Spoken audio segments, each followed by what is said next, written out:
Hi, readers, it's Lori. Today I'm going to do the I'm so annoyed tag.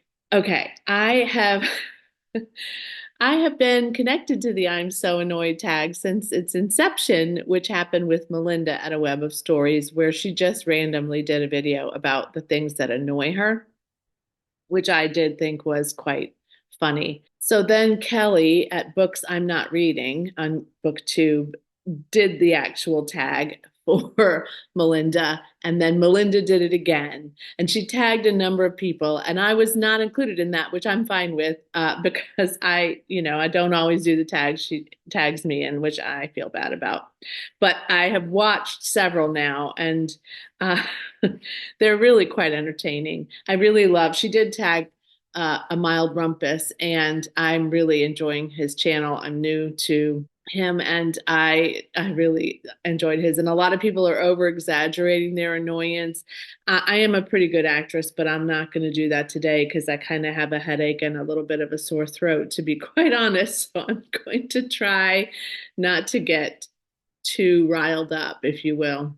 All right, let's start with prompt number one for the I'm so annoyed tag. Number one, do publishers ever do things that you find annoying? Share an example. Yes. Yes, it is these permanent stickers that they place on books. Look at how ridiculous this one is. $4.99 for a limited time only.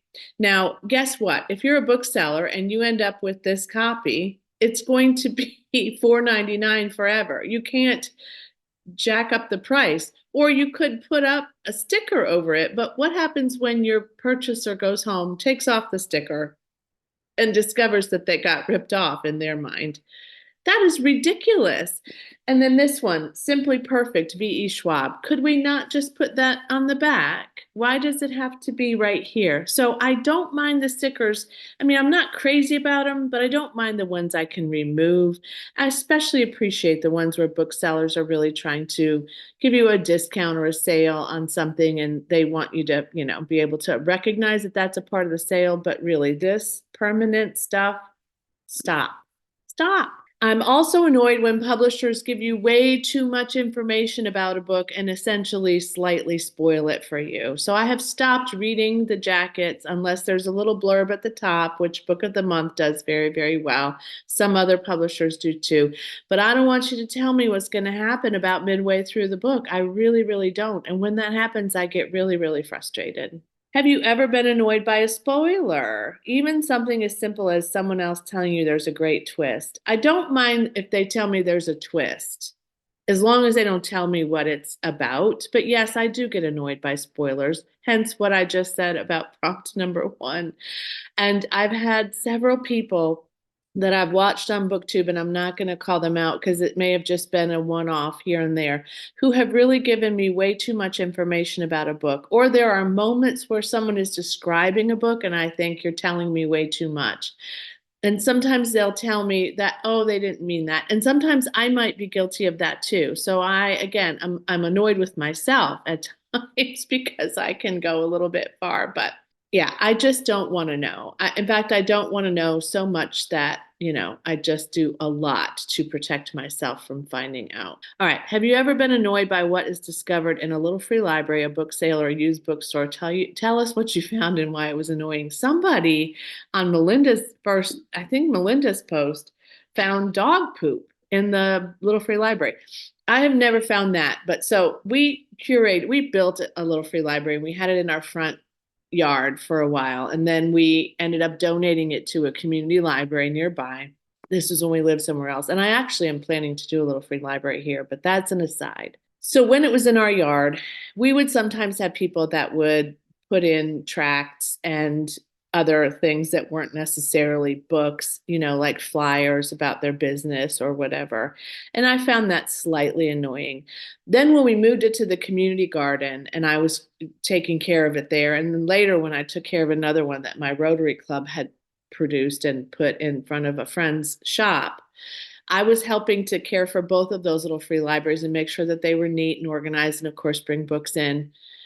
I found all kinds of stuff in there. I found so much trash, like empty beer bottles, cups, fast food trash, just the weirdest stuff. And I thought, what is it about this little free library that looks like a trash receptacle to you? Like, I feel like it had to have been intentional and sort of a like your books are trash kind of a message. But seriously, and then so the little free library ended up getting a camera later and we could actually see who was doing the trash drop offs. But there was really nothing that I could do about that except to just be annoyed. When it comes to short story collections, are you annoyed if there's a novella in the middle of the collection? No. In fact, I actually like that. It kind of, gives you a little bit more diversity in the space of the read and the time that you spend on it. And some are longer than others, obviously. And so I'm really okay with that. And I think some people are hesitant, and probably publishers are too, to publish novellas because I don't know that they sell as well as, a fuller book. But I do think that that's an appropriate place where I would expect to find a novella. Deckled edges, beautiful or annoying? I love, love, love my deckled edges. I do feel like sometimes they are suitable to one kind of book or another. For example, the books that I have that are the trilogy from Nora Roberts, it's the Cousins O'Dwyer trilogy. I ended up getting the paperbacks of this trilogy with the French flaps and the deckled edges, but it's a horror series. So the deckled edges are kind of interesting pairing them with horror, but I do think there are some books that are more likely correlated to deckled edges than others, but I don't mind them. I don't think every book has to have a deckled edge, but number 6, other people's annotations in a used book or library book, annoying, are you okay with it? It's annoying to me, especially if they put it in somewhere for sale, like the library book sales. They, of course, have to really look through those, and they don't typically, put those on the shelf to have people purchase for, 25 cents or whatever. But I don't annotate books on the page. I do annotate books in the sense of I have put post-it notes in a book before, numbers of them. Tom Lake was a recent example. I use book darts sometimes, and I put the book darts exactly where I just want to remember something that's important to me. I will take notes on an app or in a little journal about books that I'm reading that, the notes are significant to me. I have in the past annotated nonfiction work, especially in college. And I had no qualms about that at all because I had paid hundreds of dollars for those books, and I could do whatever I wanted with them, and I did not plan to resell them. I've done it on a couple of nonfiction books, like for work, or if I were like sort of doing a training as a result of that book, then I would do some annotation, but I don't do it very often at all. I get that people do, and I understand the reasoning behind it. I just don't know that you should try to resell it. Number 7, if there's a series or a collection of certain kinds of books, like an imprint, and changes are made, are you annoyed or okay with it? If yes, give an example. If I'm okay with it, okay, here's an example of when I'm okay with it. These are a particular special edition of Kate Morton books. I can't find them all, which is annoying, at least not yet. I need to look at Blackwell's maybe. I found one in Portland at Powell's. I found two I think on not Thrift Books, no, the one that went out of business that was in the UK that I can't now remember, sadly, but I loved them. Anyway, they're all 3 different colors, which is slightly annoying to me, but not really. And they all 3 have different, like this one has birds, and this one has flowers, and this one has bees. Yeah, I'm okay with that. But if you're going to do an imprint, do them all, make them all available easily to people. That's my one sort of beef.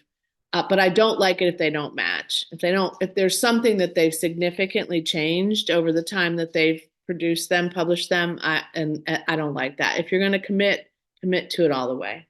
I'm also not okay with when books are renamed especially classics, are renamed, especially when they're renamed just to make money because you've made a movie and you've called it something different. So a recent example is A Haunting in Venice, which was a major motion picture that Kenneth Branagh produced and directed and starred in, that was originally based on a book loosely, but based on a book called Halloween Party by Agatha Christie. I don't like, though, that they've now reprinted the book. I get it that you've made a movie that's not quite like the book, but don't reprint the book and call it A Haunting in Venice by Agatha Christie, because Agatha Christie wrote Halloween Party.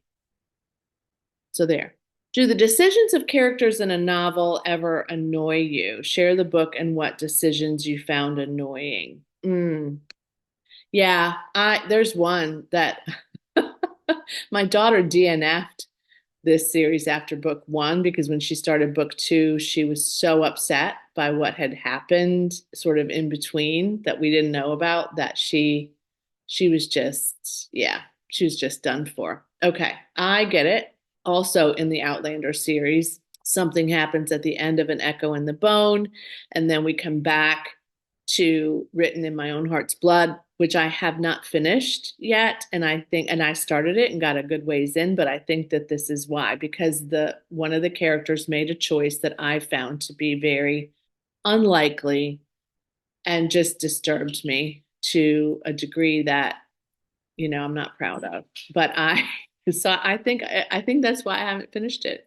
I think it really, really is that, because I am so disappointed by the choice the author wrote in to that particular one. But yeah, I've thrown books across the room before too. I can't remember now. Years ago, I remember where I was living. It was when I was living in Washington, D.C., and I remember just tossing the book. But I don't remember what it was now. Number 9, are you ever annoyed by how someone organizes their books? What do you find annoying? I'm not annoyed. I am sort of surprised when people sort by color. I was just having a conversation with other booktube friends the other day. I don't understand organizing by color. I think the little Lori who thought she was going to be a librarian that's still inside of me would never organize a library by color. And so to me, that's kind of the standard that we've been given. So I organize by genre, and I try to, so it depends on the book. If it's a series and they're all the same size, which actually one of mine isn't, but that's a whole nother video, and it's a little bit annoying to me, but not terribly. If it's a series and they're all the same size, I will shelve them in order of the series, and then I will put them in the genre that they fit in. If they're hardcovers and paperbacks, it's a little more upsetting to me to have a hardcover, paperback. So I typically will put the paperbacks all together and the hardcovers all together. But if it's a series, see, then that's problematic. So I just struggle with it. Oftentimes, to be quite honest, I'll just go and buy them so that they all look the same and then give somebody else the other one. I'm not annoyed by people that organize by color, though. I don't understand it. I don't understand it. Doesn't make sense to my brain. And the last one is share something else bookish that you find annoying. I'm going to tell you, this is a bookish related topic that I also discussed recently with friends. I don't like how Goodreads does business sometimes. I think it's very difficult to find things. If you go on a search of a particular category and you do something else and then you come back, it's gone back to the top of that category. You cannot always easily search for things because it requires you to have the exact title and the exact spelling of the author, and it just is very, very frustrating. The way that your friends are organized also doesn't really make any sense to me, and it's not easy sometimes to find your friends. Again, if you don't know their Goodreads link, or if you don't know how to spell their name, there's not any room for us to be able to find them another way. Just generally speaking,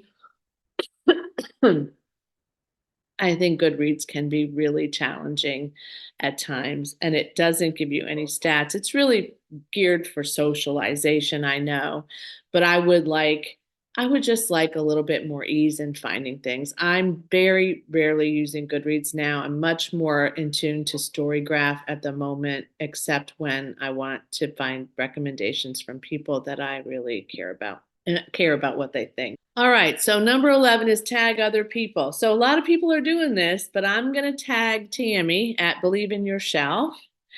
I'm going to tag Berna at Berna's Bookish Adventures. I'm going to tag Kat at Kat's Novel Adventures. She does a tag now and again. And I'm going to tag any of you who want to do this tag. Truly, I think if you find it fun and amusing, you should do this as well. So thanks for joining me today. Uh, Thanks for your support, for watching, and as always, happy reading. Bye.